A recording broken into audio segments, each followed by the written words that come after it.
Good morning. So good to see all of you this morning. I'm going to fry some squash today for a friend of mine who said she had never eaten fried squash before. So I want her to know how good it's going to be. Remember, we put a little bit of buttermilk on it, just a tablespoon or two, and we stir that around just to get it wet. These are the squash I'm using that I got yesterday. Aren't they beautiful? These are the squash that I'm using.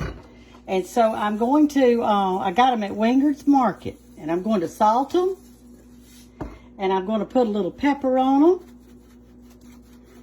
And now, you know, I told you that we needed some cornmeal and some flour. So I'm going to sprinkle just a little cornmeal on it.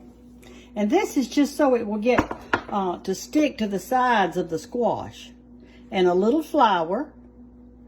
And let's see if it's going to stick good. All right, I'm going to stir it around a little bit. Oh, yeah, it's sticking. But you see how kind of it's still a little on the wet side? So that means that you need a little bit more of your cornmeal and flour. So I put a little bit more. This is going to give you your crusty on the side of it. It'll be so good. Put a little more flour. But anyway, this lady, she loves vegetables, and her husband makes a garden every year, but he doesn't eat vegetables. But this year I asked him if he would grow me some squash, and he said he would. So I'm waiting on their squash to come in. All right, go back just a little bit, and we'll watch them. Can you watch down in here in this pan, and we'll put some in there. All right, here they go to frying. And I've got me a takeout plate over there that I'm going to put them in, and we're fixing to go, and as soon as we get them fried up, we're going to take them to her house and give them to her so she can get to try some fried squash. Somebody asked me about the size of this skillet. This is a 10-inch skillet, and it's 3 inches tall. And I have the lid that goes with it. It was a wedding gift to me when George and I first married, and that was a long time ago, but it was a wedding gift. And I don't know what all I've cooked in it. A lot of stuff, I'll tell you that. I've used it for many, many years. Now remember, when you're frying something like this, try not to stir it too much because you'll knock the coating off of it. As we talked about yesterday or the other day when we were cooking okra, and I said be careful not to stir too much or you'll knock the coating off. So we want to make sure that we don't do that. And so this is going to cook, and we're going to wait just a minute or two. You can come over here and film this while I'm washing my hands off good. We'll get this out of the way. All right, let me get my hands washed. I got that enough cornmeal on it to make a pan of cornbread. We're going to be making some cornbread pretty soon. I know that some of you have asked me about the cornbread, and there are several cornbreads that I make. It's according to what we're having, and so we're going to be making some cornbreads and stuff, and all. It'll be good. It'll be good. All right, where is my taker-upper? What did I do? Here it is. Here it is. Somebody asked me about this too. I got this at a yard sale, and years ago, and I have used it. The handle even broke off of it. I had 2 of them, and my husband put a wooden handle on the other one, but he never did get to this one. I'm frying this. Some of you have been asking that too. I'm frying this in corn oil. I don't think it makes any difference what you fry in, just whatever you like to fry in. But I never fry in olive oil. But I do stir fry in olive oil.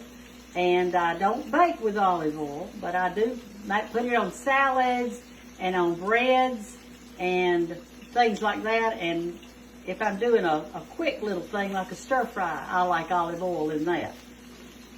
All right, these are not quite ready yet, but aren't they looking good? Look, see how it's sticking to the side of it real good?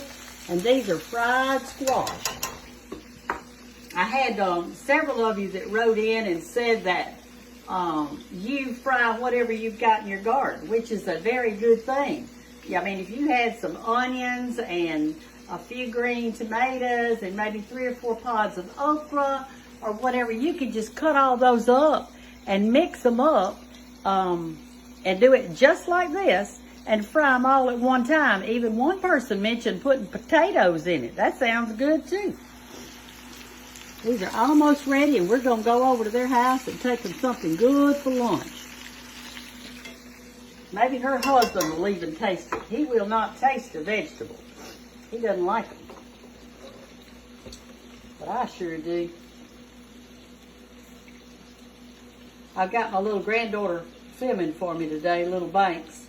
She's been out on the golf cart this morning, and we've been doing some homeschooling this morning. And she had to read this section in her book that she couldn't read it, and she's a really good reader. So I said, why can't you read it? She said, these words don't make sense. Well, I read it to her, and you know what it was? Do y'all remember the old cartoon character that used to come out in the Sunday paper called Snuffy Smith? Well, this person had written this poem in the language of Snuffy Smith, which is, Snuffy Smith was a mountain man. And my mother used to have to read that cartoon to us every day because we couldn't read it either. Because it was talking about going to do this and going to do that and fur and all this kind of language. And, well, Banks didn't know it this morning, and I didn't know it when I was little, but I can read it now. And anyway, so we looked up Snuffy Smith on the internet and found one of the newspapers that he was in. You know, it used to be colored newspapers. I mean, it was all bright and pretty with colors, and my mother used to save that newspaper where the funnies were, and if we went to a birthday party, we actually wrapped the present in the funny paper thing. All right, here we go. We're going to take these up. I'm going to put this right here, and I'm going to put it on this side so it can all be together. All right, I want you to look now. Isn't that beautiful? Look at that. Just as nice and crispy. And look how good the coating sticks to it. That buttermilk makes all the difference in the world. All the difference. And I don't know what temperature this is on. I've got it cooking on high. Yes, this little grabber, it is something else. It's so good. All right. Let me put this off the eye now so we don't start a fire. I don't want to have to pull out the fire extinguisher. Oop, there's one we left. Let me get him. Turn that off. There we go. We don't want to miss a one. All right. If you've got some fresh squash coming in, well, this is the way to fix it. I like stewed squash, and I've got a squash casserole recipe. Maybe I'll get to it, but right now we're just frying squash. Y'all have a great day, and God bless you all.